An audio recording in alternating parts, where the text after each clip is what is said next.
Oke, silakan duduk. Selamat pagi semuanya. Apa kabar? Mudah-mudahan nggak terlalu silau matanya ngeliat ke sini ya. Oke. Ya, saya akan share tentang worship in any situation. Jadi bulan ini atau di tengah minggu ini ke depan selama 1,5 bulan kita akan belajar tentang going deeper with God. Gimana kita mau belajar semakin mengenal Tuhan, semakin berakar dalam Tuhan. Dan kali ini judul yang saya akan share adalah worship in any situation. Bagaimana kita bisa menyembah Tuhan dalam segala keadaan.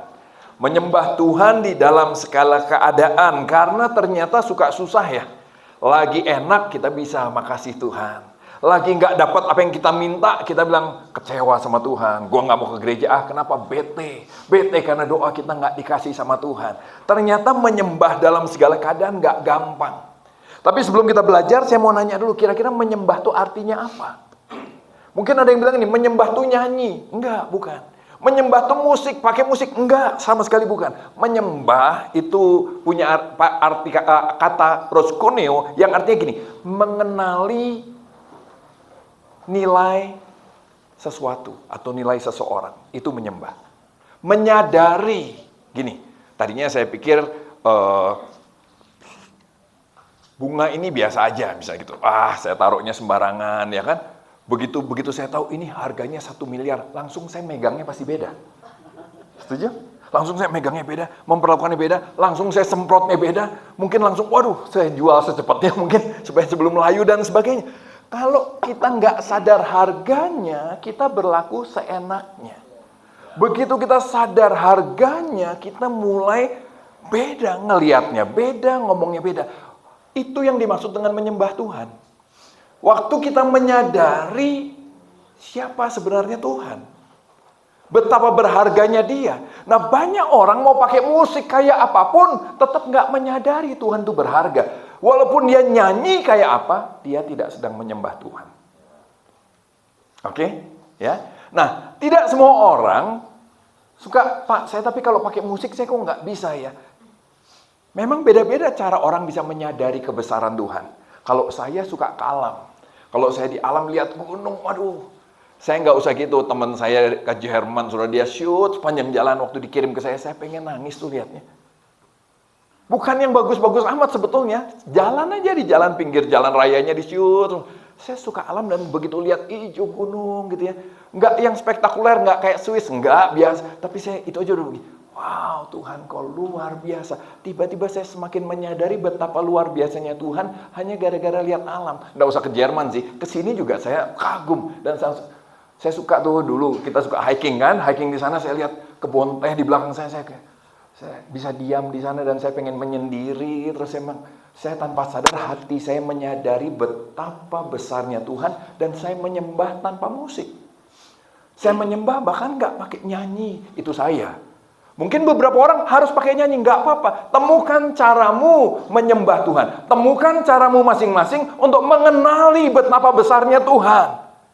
Ada yang mungkin waktu ngelihat anjingnya semakin mengagumi. Tuhan tuh ajaib, bisa jadi. Nah, maksudnya, jadi gini, temukan cara kita untuk menyadari betapa besarnya Tuhan. Itu menyembah. Setuju? Kalau saya sebetulnya dibanding pakai musik band gini, saya suka di tempat juga yang sepi gitu. Makanya saya suka kalau pergi kemana, gereja-gereja kuno yang saya suka. Kalau saya duduk di situ saja, saya bisa menikmati dan bisa bersekutu sama Tuhan. Saya bisa belajar mengagumi dan semakin menyadari betapa besarnya Tuhan. Tujuan saya cerita gini, beda-beda caranya, temukan caramu. Tapi kenapa saya kok di sini pakai band? Ya kalau di teman-teman yang lain lebih suka dengan musik yang rame, ya saya ikut. Buat saya bukan saya yang paling penting, buat saya adalah saudara bisa menyembah Tuhan, bisa semakin menyadari betapa besarnya Tuhan. Kayak tadi lagu tadi misalnya, mana dari semua lagu yang paling membuat saudara bisa menyadari betapa besarnya Tuhan? Mungkin yang terakhir tadi kalau saya perhatiin. Ku mau memujimu, tiba-tiba semua menyanyi dengan lebih segenap hati. Kenapa? Musik tadi membawa saudara menyadari Tuhan lebih lagi. Nah itu menyembah. WL yang bagus bisa milih lagu yang pas. Musik yang bagus juga bisa memainkan musik yang pas, yang membantu jemaat menyadari betapa besarnya Tuhan. Bukan dia sibuk dengan performance-nya. Orang ini, gua ngomong. Enggak, gua akhirnya begini, Itu yang main gitar norak banget misalnya begitu. Sorry, tadi ada yang main gitar? Yang mana? Maaf, bukan. Tapi maksudnya kadang-kadang permainan kita atau nyanyian kita dilengking-lengkingin, nggak membuat jemaat menyadari kebesaran Tuhan. Malah gini, ini yang nyanyi ada yang bilang, bagus sih. Malah kita membuat orang memperhatikan suara kita. Dan Anda berhasil mencuri kemuliaan Tuhan. Nangkep maksudnya? Permainan bass, dung, dung, dung. Orang mengagumi yang main bass, akhirnya kita nggak lagi menyadari, memikirkan kebesaran Tuhan, kita lihat yang main musik. Nah itu seninya main musik, itu seninya melayani, itu seninya jadi WL. Gimana ya di antara kita juga menyanyi, main skill kita keluar, tapi gimana itu dipakai untuk membuat orang menyadari kebesaran Tuhan. Itu menyembah. Setuju? Oke? Nah, gimana sekarang caranya nyembah dalam segala keadaan? Coba kita lihat 2 Tesalonika 1 ayat 3 sampai 12. Bahasa Indonesia masa kini ada 1-2 ayat nanti saya lewat karena mungkin waktunya nggak sempat. Saudara-saudara, kami selalu wajib mengucap terima kasih pada Allah karena kalian. Ini Paulus yang tulis. Dan memang sepatutnya kami berbuat demikian sebab kalian semakin percaya pada Kristus dan kalian semakin mengasihi satu sama lain. Jadi Paulus bilang ini, waduh, saya salut loh sama kalian. Sama jemaat di Lasem ini misalnya. Kenapa? Kalian ini makin hari makin percaya sama Tuhan. Makin hari makin saling mengasihi. Padahal, coba lihat ayat beliau. Itulah sebabnya mengapa kami bicara tentang kalian setiap kali kamu mengunjungi jemaat-jemaat Allah. Makanya tiap kali saya kemana-mana, Paulus bilang ini, saya selalu cerita tentang kalian. Saya selalu cerita tentang jemaat di Lasem. Dengan bangga kami ceritakan bagaimana kalian tetap teguh percaya pada Kristus dalam penganiayaan dan penderitaan yang kalian alami. Ternyata gini, Paulus kagum karena gini, lu tuh disiksa loh. Lu tuh dianiaya, lu tuh menderita untuk ikut Tuhan. Kok bisa bukannya mundur, bukannya kecewa, makin cinta Tuhan. Justru makin mau praktek kasih, semakin mau melakukan firman Tuhan. Kenapa kok bisa begitu? Worship dalam segala keadaan. Menyadari kebesaran Tuhan dalam segala keadaan. Termasuk waktu mereka mengalami aniaya, waktu mereka disiksa. Mereka semakin menyadari Tuhan, mereka semakin percaya, mereka semakin taat pada Tuhan. Nah, kenyataannya kan banyak orang takut menderita ya saudara ya. Amin. Ya kan? Kita takut menderita, bahkan ada yang bilang begini. Mudah-mudahan di sini nggak ada. Gua mah nggak mau dekat-dekat sama Tuhan. Kenapa? Makin dekat sama Tuhan suka diuji. Makin berat ujiannya. Jadi gue nggak mau dekat-dekat sama Tuhan lah, nggak usah baca Alkitab tiap hari. Nanti baca Alkitab tiap hari malah setan lihat, oh berani-berani lo ya, mulai baca Alkitab tiap hari. Diuji, gue nggak mau. Padahal sadar atau tidak sadar, ujian itu datang loh saudara, tiap hari. Saudara baca Alkitab, nggak baca Alkitab, saudara diuji. Bahkan waktu saudara di hati ada gini, saya mau dekat sama Tuhan nggak ya? Takut diuji nanti. Itu pun ujian. Itu pun saudara lagi diuji. Suruh milih, gimana ya, mau dekat apa enggak, enggak dan kita pakai alasan, nanti gue diuji, padahal kita diuji dan kita jangan-jangan enggak lulus dari ujian itu. Halo, kita gagal melewati ujian hari itu. Ujian itu bukan hanya pasti datang loh saudara, ikut Tuhan tuh ujian itu bukan hanya pasti datang, ujian itu sudah berkali-kali datang dalam hidup kita. Nggak usah takut, karena saudara juga sudah ngalamin banyak ujian, betul nggak saudara? Hidup ini banyak ujian. Oh, yang makin senior makin ngangguknya makin keras. Hati-hati lo keceklek. Yang muda masih gitu ya. Yang senior bilang, lu belum sadar hidup belum lama aja sombong gitu ya. Ujian tuh berkali-kali datang dan akan terus datang selama kita hidup di dunia. Pertanyaannya, gimana sikap kita dalam menghadapi ujian itu? Apa waktu kita diuji, percaya kita tambah naik sama Tuhan? Semakin menyembah Tuhan, semakin sadar betapa besarnya Tuhan, atau semakin menjauh dari Tuhan. Waktu kita diuji, apa kita semakin mau taat sama firman Tuhan, mau semakin mengasihi, atau enggak? Nah, apa yang membuat perbedaan? Kenapa ada orang semakin bertumbuh, ada yang enggak? Waktu diuji, waktu ngalamin masalah, ada yang mundur, ada yang makin kuat, makin cinta Tuhan, makin hidupnya makin luar, makin mengalami Tuhan. Perbedaannya adalah begini, saudara. Nah ini dia. Orang yang melihat ujian atau penderitaan, dan dia mau melihatnya bersama Kristus, mau menjalaninya bersama Kristus, maka dia akan melihat penderitaan sebagai ini. Alkitab bilang ini di Filipi, penderitaan itu karunia, penderitaan itu hadiah. Wah, itu Alkitab bilang. Jadi kepada kamu dikaruniakan juga untuk menderita. Jadi gini, Alkitab, kepada kamu diberi hadiah juga untuk menderita bersama Kristus. Wih, buat kita, ini orang gimana sih? Kenapa kok bisa melihat bahwa penderitaan itu sebagai hadiah? Karena dia melihat gini, menderita bersama Kristus berarti kita akan dimuliakan bersama Kristus. Akan dibangkitkan bersama Kristus. Kalau kita menderita bersama Kristus, iman kita akan bertambah, kasih kita bisa makin kuat. Jadi tergantung apakah penderitaan akan membuat kita semakin menyembah Tuhan apa enggak, tergantung bagaimana cara kita melihat penderitaan. Setuju? Setuju? Saya cerita lagi pengalaman saya ya saudara ya. Buat saya masa emas saya adalah waktu sebelum di CLCC sebetulnya. Saudara teman-teman yang sudah lama bareng-bareng tahu itu ya. Gimana selama 11 tahun kita ngalamin proses yang lumayan ya. Dan buat saya pribadi, saya yang ngalamin di fitnah, ngalamin begini. Saya waktu itu gini, saya kan usaha, jadi saya memang nggak ambil dari gereja saudara. Ya kan? Karena saya usaha, kalau saya full time, saya ambil dong. Ya, itu tanggung jawab saudara memperhatikan saya juga. Tapi karena saya usaha, saya enggak. Tapi di sana saya dituduh gini, korupsi. Sampai saya ingat saya bicara sama pimpinannya, saya bilang ini, Pak, kan kita sama-sama tahu Pak, sistem keuangan di sini bagus banget. Ya, kita sama-sama pemimpin Pak, kan tahu. Boro-boro nyentuh uangnya, lihat aja kagak. Kita cuma teken aja. Kita nggak, tolong dong itu omongan di luar diralat Pak. Tolong dong disesuaikan. Saya ingat sekali momen itu dia cuma lihat, ini saya ambil contoh begini ya. Cuma lihat mata begini dan diem ya. Tidak senyum, tidak apa. Diem, datar. Saya sampai awkward saudara. Ini mau apa ya? Tapi di situ saya tahu bahwa dia nggak akan memperbaiki omongan di luar. Bahwa saya diomongin korupsi. Oh saya sakit hati. Saya sakit hati, saya kesel, saya gini. Makanya yang pernah saudara dengar mungkin lewat kejadiannya bukan hanya itu, ada banyak sekali lewat 11 tahun saya berdoa supaya mereka masuk neraka saja. Saya pernah doa begitu saudara. Ya kan, saya pernah doa, Tuhan yang gini-gini masuk neraka aja. Bikin gereja nggak maju-maju. Oh marah sekali sampai suatu hari tiba-tiba di hati saya ada begini. Kenapa kamu marah? Kenapa penderitaan tuh nggak kamu lihat sebagai hadiah? Saya marah. Kenapa marah? Saya bilang, ya iya dong Tuhan. Ya ampun Tuhan, kayak gini aja harus dijelasin. Ya iya dong Tuhan. Wajar nggak saudara? Kan saya bilang ini, karena saya kan hambamu. Hambamu. Yang perlu nama baik. Supaya saya bisa melayani. Saya bisa didengar orang kalau mengabarkan Injil. Pembicaraan ini bukan satu kali saudara. Ini 6 bulan lah kira-kira. Ya kan, jadi saya marah, iya dong Tuhan, mah gimana sih, hari ini masih gitu.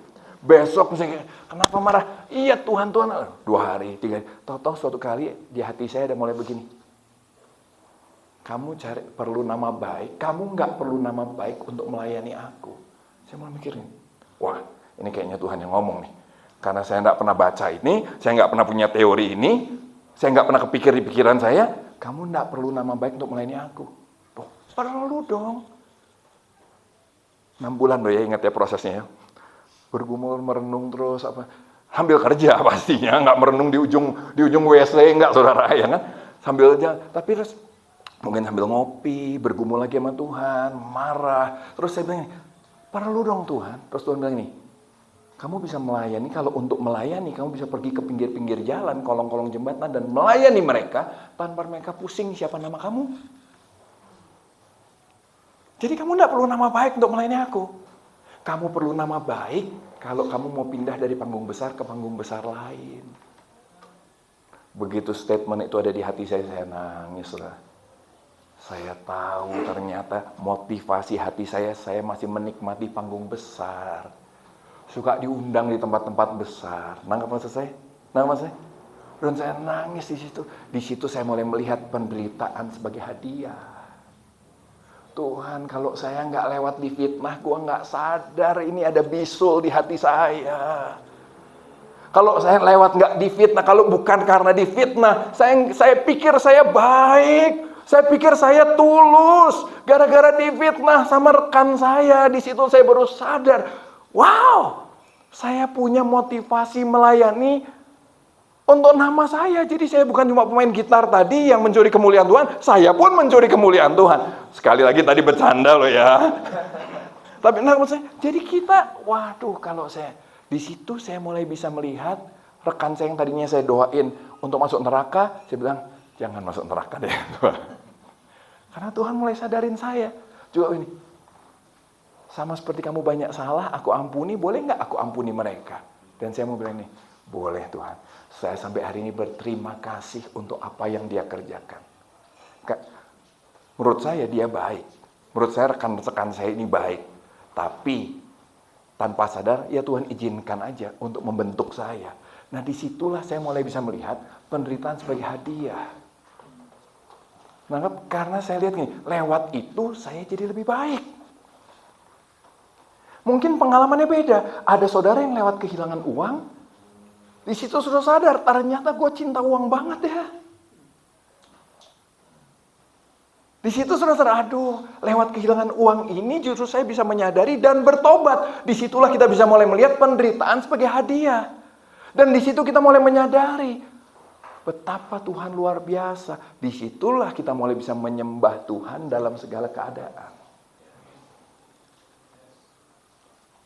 Mungkin peristiwanya coba renungkan sebentar. Beda mungkin. Ada yang nggak difitnah tapi ribut sama pasangan.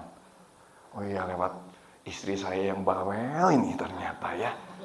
Saya diubah Tuhan. Betul juga ya. Oh lewat suami saya yang begini. Nah coba renungkan.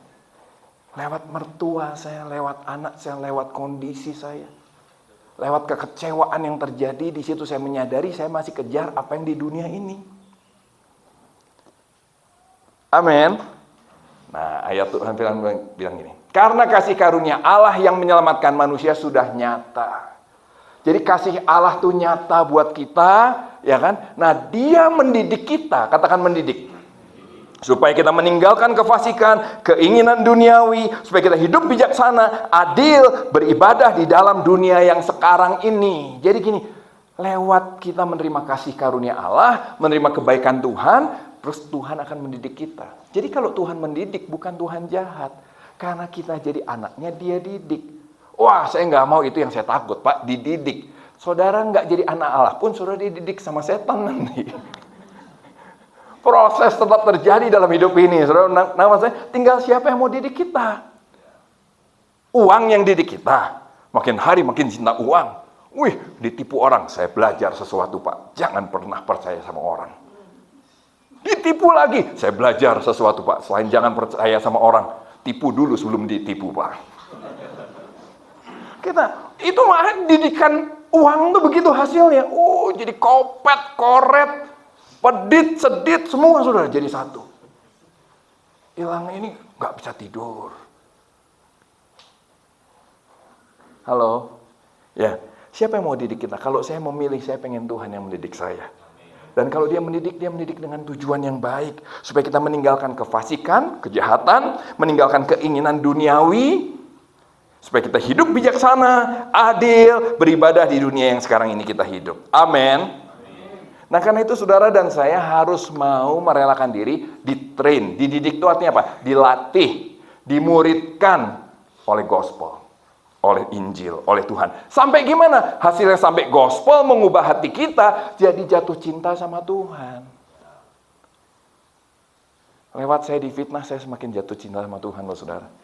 Kalau saudara yang sama-sama waktu itu tahu kan ya, nggak cuma difitnah kan peristiwanya, macam-macam selama 11 tahun. Orang selalu nanya, kenapa nggak keluar? Karena saya di situ semakin dibuat jatuh cinta sama Tuhan lewat semua yang terjadi di sana. Karena saya mulai melihat Tuhan lagi didik saya. Panggung pelayanan tidak mendidik saya. Sikap rekan-rekan saya itu yang mendidik saya. Membuat saya semakin sadar siapa saya, membuat saya semakin sadar siapa Tuhan. Membuat saya mengerti apa artinya melayani, mengerti untuk tidak mencintai dunia. Oh Pak Andi udah gak mencintai dunia dong. Masih banget, udah 11 tahun dididik pun masih mencintai dunia. Itulah kita. Amin. Karena itu kita perlu ditrain, didisiplin sama gospel, perlu dididik. Supaya apa? Udah 11 tahun pun belum lulus. Tiap hari terus. Yang setuju katakan amin. Hari-hari ini juga, nah ini dia gambarnya, coba ya. Nah, saudara, hidup ini kita kayak begini loh. Bersama Tuhan ataupun tidak bersama Tuhan. Kalau bersama Tuhan kita akan makin ke atas. Kalau tanpa Tuhan kita akan terserat ke bawah. Setuju? Nggak maksudnya? Saudara yang mana? Kita yang mana? Sebulan ini saya ngalamin banyak hal. Saya betul-betul ngalamin banyak hal sampai saya nggak bisa mikir. Saya cuma akhirnya memutuskan saya akan berjalan sehari demi sehari. Saya berdoa supaya apa yang hari ini ada saya buat keputusan, jangan sembrono, jangan salah. Saya lagi ngalamin banyak masalah dalam area hidup. Bisnis saya lagi nggak gampang. Ada 2-3 perusahaan yang saya harus tutup. Udah gitu, kena pajak yang sampai harus ke pengadilan kayaknya. Bukan karena macam-macam, tapi begini loh.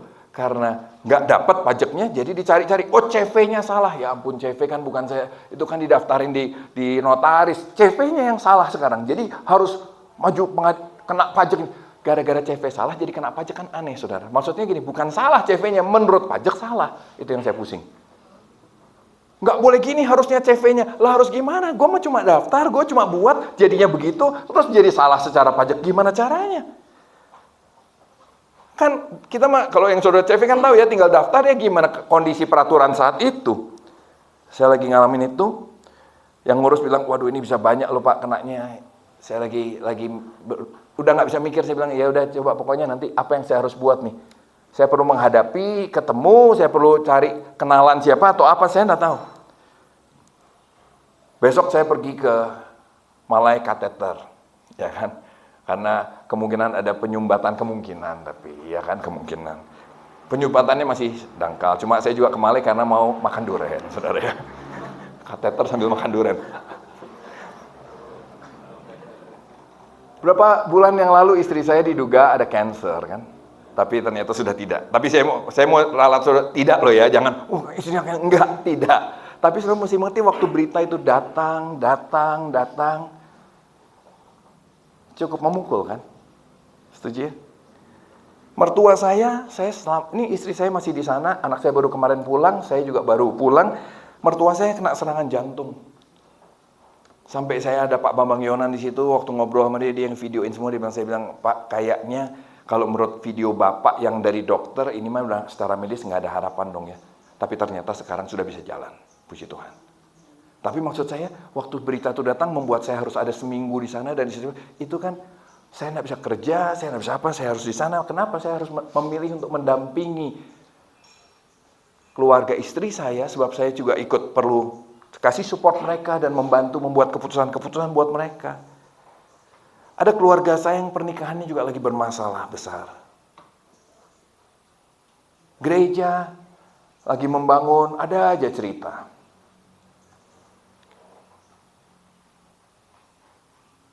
Jemaat juga ada aja selalu ya. Ada yang keseleo. Ada yang ya kan, ada yang sakit gigi, ada yang macam-macam saudara. Dalam menghadapi itu semua, sedih nggak? Sedih itu normal. Kecewa sebagai manusia juga normal. Tapi kalau sampai nggak mau baca Alkitab lagi, kalau sampai saya nggak mau pelayanan lagi, something wrong. Berarti kita lagi ke bawah tuh. Setuju?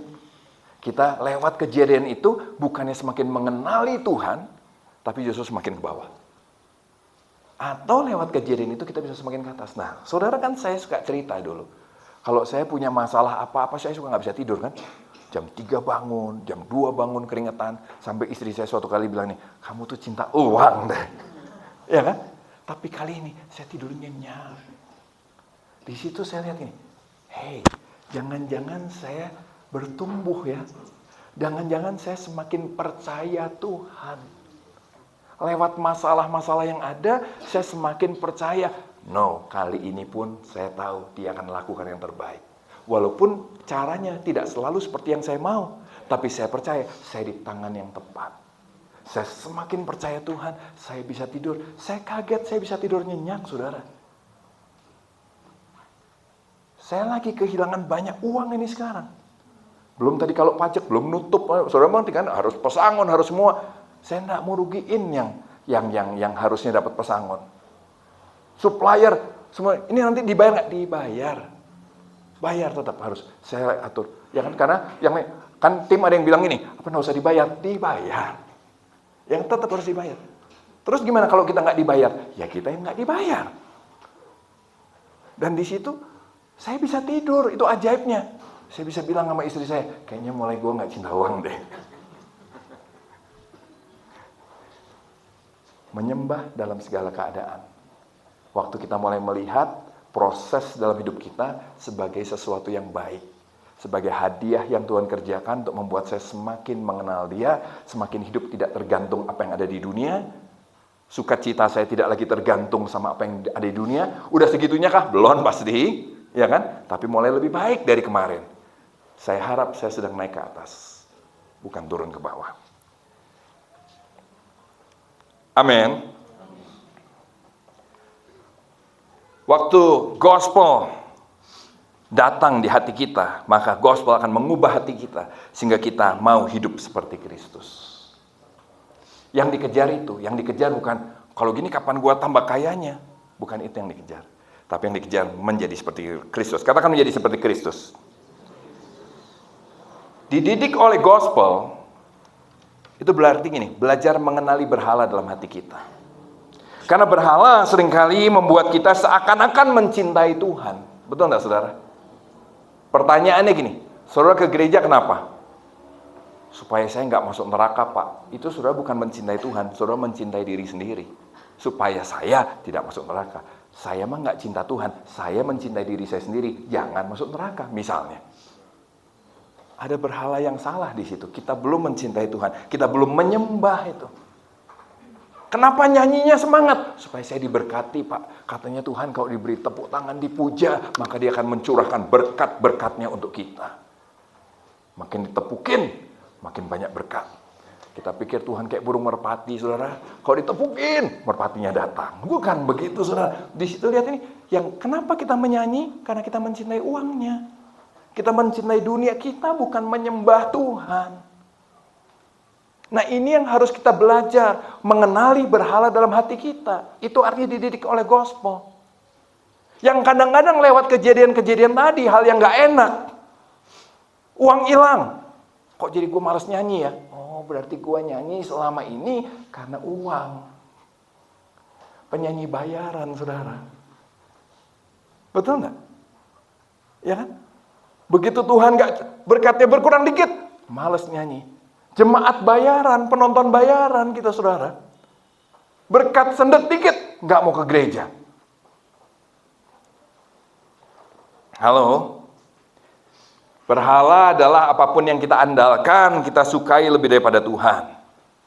Macam-macam bentuknya, bisa keluarga, bisa anak kita, bisa pasangan kita. Kadang-kadang baik, tapi bisa jadi berhala. Kita lebih mencintai keluarga kita daripada Tuhan. Bahkan kita lebih mencintai pelayanan kita daripada Tuhan. Ciri utamanya apa? Kita masih ada berhala. Sensi.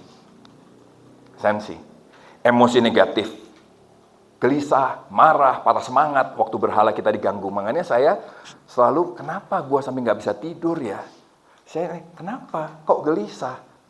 Jangan-jangan ada berhala. Yang tadi istri saya bilang, cinta uang kamu tuh masih.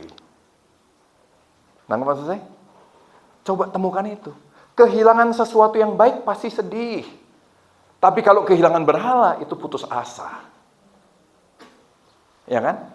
Patah cinta, putus cinta, sedih. Tapi kalau sampai mau bunuh diri, itu berhala sudah. Anjing mati, pasti sedih. Setuju saudara? Tapi kalau sampai mau bunuh diri, nggak mau ke gereja karena anjing mati, itu berhala sudah. Saya akan tutup di sini. Waktu juga, karena dia sudah terus ingetin saya, sudah habis waktunya. Saya akan tutup begini, saudara. Jadi di mana pengharapan kita yang paling penting? Kok pulang?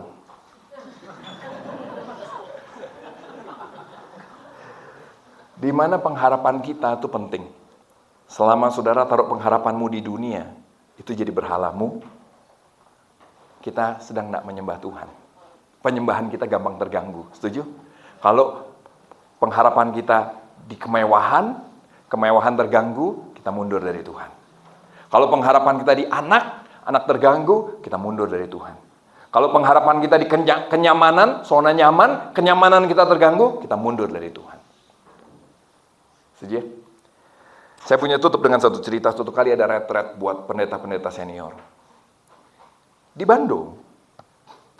Retret ini memang buat pendeta-pendeta GBI yang sudah senior. Nah, di retret itu, pendeta senior memang sengaja agak dipelonco sebetulnya retretnya. Jadi, tidak dihormati. Nah, maksudnya? Tidak dihargai. Tujuannya memang pengen tahu sampai mana emosi negatifnya keluar. Tujuannya supaya si pendeta sadar. Lu tuh masih banyak sensi, masih banyak emosi negatif. Setuju ya? Waduh, itu sudah ngamuk semua pendeta senior. Sampai mau pukulin panitia. Nah, saya kan pendeta muda termasuknya. Dulu ya saudara, sekarang sudah agak lebih muda dikit lagi. Saya yang nahanan, beberapa teman saya tidak sebut nama, saya tahan. Tapi karena badannya besar, saya mental tuh. Awas tuh. Saya, udah jangan. Tapi saya mau bocorin, saya kan muda, saya tahu acara ini. Saya udah nebak acaranya, saudara bisa mengerti ya? Karena kita suka game, suka apa. Saya sudah nebak, ini pasti permainan. Cuma kalau saya ngomong, kan nanti nggak lulus dia. Maksudnya, nggak, ini cuma games doang. Ya prosesnya nggak terjadi, saudara bisa mengerti maksud saya? Jadi saya coba udah lu sabar, awas lu, saya sampai mental, menghalang ini. Itu bisa 15 menit saya coba tahan raksasa-raksasa ini, pendeta-pendeta senior ini. Sampai akhirnya panitia tiba-tiba bilang di atas panggung, semua ini tidak serius, cuma bercanda. Boleh saya minta izin maaf ngomong kasar, boleh? Pendeta-pendeta bilang ini, anjing. Terus duduk ini, gelo. Ada yang bilang ini, gue udah jadi pendeta lebih lama dari lu. Gue masih gini juga. Poinnya bagus.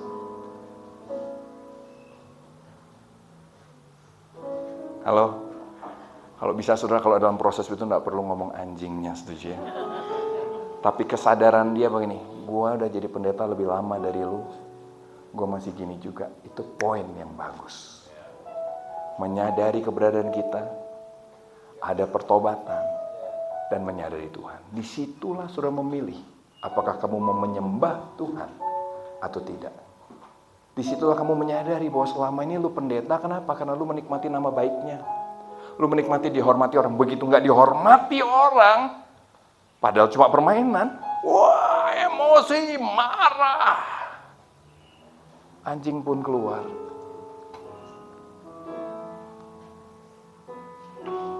Waktu itu terjadi, kita dibuat sadar siapa kita dan siapa Tuhan. Apakah kamu tetap mau menyembah Dia dalam segala keadaan? Halo? Cerita beda-beda, setuju? Kejadian beda-beda, tapi poinnya sama. Apakah kita mau dididik oleh Tuhan untuk menyembah Dia dalam segala keadaan? Menyembah artinya menyadari siapa Tuhan yang sesungguhnya dan menyadari siapa kita yang sesungguhnya. Kita yang seburuk ini tetap diampuni, kita yang seburuk ini tetap diberi kesempatan, itu karena Dia Allah yang sangat besar, Allah yang penuh dengan kasih. Ayo sembah Dia, bukan karena uangnya. Ayo sembah Dia, bukan karena permintaan kita. Sembah Dia karena kita semakin sadar siapa Dia. Yang mau katakan amin. Beri tepuk tangan buat Allah.